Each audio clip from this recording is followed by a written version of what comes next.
Hello there, and then welcome to a brand new video. This is How Beyond Numbers, where we learn maths the easy way. Now, in this video and then the series to come, we'll be looking at data. All that has to do with data, pie charts, your bar charts, everything. We're looking at it in here. And this being the very first video, I want to take the opportunity to explain certain terms and tools we'll be using. So, without much ado, let's quickly go into it. So, first of all, we are looking at data. When we talk of data, what comes to mind? Data is simply a raw or basic fact. That is the definition we know from primary and all that, right? It's a raw or basic fact. It can be numbers, what have you. Now, this data we are talking about, for our stage now, we are looking at two types.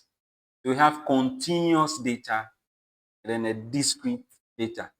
Continuous and discrete. When you say a data is discrete, it means you can count it with your counting numbers. You can say it's 1, 2, 3, 4, and all that. That is why we say data is discrete. So we can count the number of boxes in a room. We can count the number of people in a class. But then when we say data is continuous, then that one, we can't necessarily, let me say, allocate or map them to the counting numbers. You see, we cannot do that. But rather, we can approximate and then round them up. You see, so that is it on the continuous. So examples are you measuring temperature, weight, and then all that. So now that we know these two types of data, it is important we know how we can do what? Handle them. And then comes frequency. So when we talk of frequency, then we simply mean the number of occurrence of the data, or let me say data set. You see, so if you want the number of boys in a particular classroom, and we realize that there are 5 of them, then we are saying the frequency of boys is what? 5, right? Okay, so now that we know the discrete, continuous, and then what frequency is, let's look at what frequency table is. The frequency distribution table. Let's look at that. Now, talking of this frequency distribution table, it looks something like this. You see, you have your data that has been displayed there, you see, and you want to sort it out into a very nice table. The tool we use is what we call the frequency distribution table, right? So over here, you have the name of the data. If it is the number of people you want, then you are going to write number of people over here. If it is the ages of people, if it is their marks, so that is what we mean by the name. Then the tally here, when we talk of tally, we mean the data has been displayed there, and you want to write out how many of them you see over there. You see, but we don't want to quickly go and then count and then just write the frequency. Instead, we want to use strokes to do the numbering. So after using the strokes, then we count the number of strokes before we put down our frequency. When you want to tally, just one will be something like this. If there is two, you need two strokes. If there's three strokes. This is four. But then if there are 5 strokes, then we denote the 5th one with what? A horizontal stroke. If you see something like this, then it is what? 5. Then you start with 6, 7, 8, 9, then the 10th one. So for all the multiples of 5, we just represent that with what? The horizontal stroke. Then we come to the frequency. So when you look at your frequency over here, what we do is we look at the number of strokes we've made. You see, so with this one, it is 10. So you are going to write 10 over there simply. So just the number of strokes you've made. We don't always have to be showing our tally, especially when the data isn't just displayed there for you to sort them out. You see, but when you have to sort out your own data, you need to display your tally. So now that we have a knowledge on another term we would need to understand so that our learning journey would be easy, right? And that is the grouped and then ungrouped data. You see, so when we talk of data being grouped, then we mean the data is very huge. You have so many of these data, you see, and you want to group them. So let's say we have max of about 1,000 students in a school. That is going to be a whole lot of data. You see, you can't pick every student and then sort them out in that order. But you can group them to, let's say, class A, class B, class C, and what have you. So this method, we are grouping a large data into what classes or groups. That is what they call the group data. But when you have just a few data, let's say about 30, you can just write out whatever is in there. And with that, we don't group. You see, so in summary, group and then ungroup data. When we are talking of ungroup data, it is a method we use to organize or display data in frequency distribution table. If the data is fewer, that is for the ungroup. But if the data is not few and then it's so many, we use the what? The group. So now that we've gone through all this, let's look at some practical questions relating to frequency distribution table, just the basics, and then we can take it from there. Okay, so the question says the following is the age of 30 pupils in the school.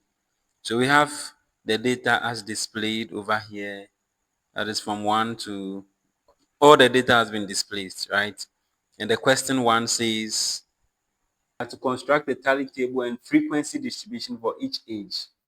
And the second one is we have to construct another frequency, or let me say a tally table and then frequency distribution for the grouped ages, right? And create a frequency table. So let's look at how we can quickly do this. Okay, so to answer this very first one, we need to draw our table. And as I said earlier on, we need 3 columns for this table. So I'm going to draw the table over here for us to see. So as we can see on my right hand side, this here is my table. Since it is talking about ages of people, I'm letting my first column be the ages. And looking through the ages, I have 11, there is 12, 13, there is 14, there is 15, and then 16. So I put them all here. Remember, we are solving for the first one, which is what? We are constructing a tally table and then a frequency table for each group, each age. So these are all the ages. Then we now put their corresponding tallies over here, right? So we ask ourselves, there's 11, 15, 15. So we come here, we give a stroke to 11, 11, and then 15, 15. I want to do it vertically because that is shorter. Then 12, 12, 13. So 12, 12, 13. Then 12, 13, 12. So 12, 13, 12. 11, 14, 14. So 11, 14, 14. Use your own system to know where you are. Then I have 13, 15, 16. So 13, 15, and then 16. Then I have 14, 16, 15. 14, 16, 15. Then 12, 12, 13. So remember, there are 4 of the 12 over here. So I'm giving 1, that is 12, another 1, and then my 13 comes here. This is done. Then 11, 13, 12. So we have 11, then our 13, then 12. I'm done with this. Then 13, 14, 11. 13, 14, and then 11. Done with this. Then 14, 11, 14. So we have our 14 here, 11, and then 14. So with this, we are done with the tally. If you are done with the tally, you can now go on with your frequency. So these are what? 5. So 5 over here. This is 5 plus 2, giving us 7 here. And this is 5 plus 1. We have 6 here. 5 plus 1, another 6 here. This is just 4. And then we have 2 over here. So with this, we are done with what our frequency tally table and then frequency distribution. Now, to confirm what you've done is correct, you can always add the frequencies and make sure it sums up to what the number of people over here, right? You add the frequencies and make sure that sums up to the number of people. So let me just do that over here simply. So that is it over here. I'll just write that the total is 30 and you are done. So the first part of the question is answered. Now the next one says we have to group the ages into what these groups over here. You see, so it is just like what we've done over here, but this time around we are not considering the distinct ages. We are looking at them in groups. I'm going to draw a table to represent that also over here. So for the second one, this is how the table is going to be. You see, and take note of the group ages. We have 11 to 12, 13 to 14, and all that. We are not using the individual ages. So the first one, we are supposed to use what? 11 to 12. So this is it over here. And then we have 13, 14, then 15 to 16.